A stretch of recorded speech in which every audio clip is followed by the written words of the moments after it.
Ginger நல்லா wash பண்ணி clean பண்ணிவிட்டு நான் கட் பண்ணி வச்சுருக்கேன்.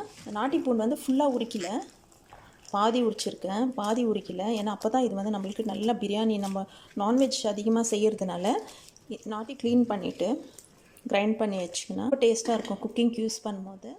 பூண்டு சூப்பராக கிரைண்ட் ஆகிடுச்சுன்னா நீங்கள் இந்த மாதிரி ப்ரிசர்வ் பண்ணி வைக்கிறதுக்கு நாட்டி பூண்டை வாங்கிக்கோங்க. அதுதான் நல்லா காரம் டேஸ்ட்டு நல்லா வாசனையாக கூட இருக்கும். இஞ்சி பாருங்கள் நல்லா ஃபைன் பேஸ்ட் ஆகிடுச்சு.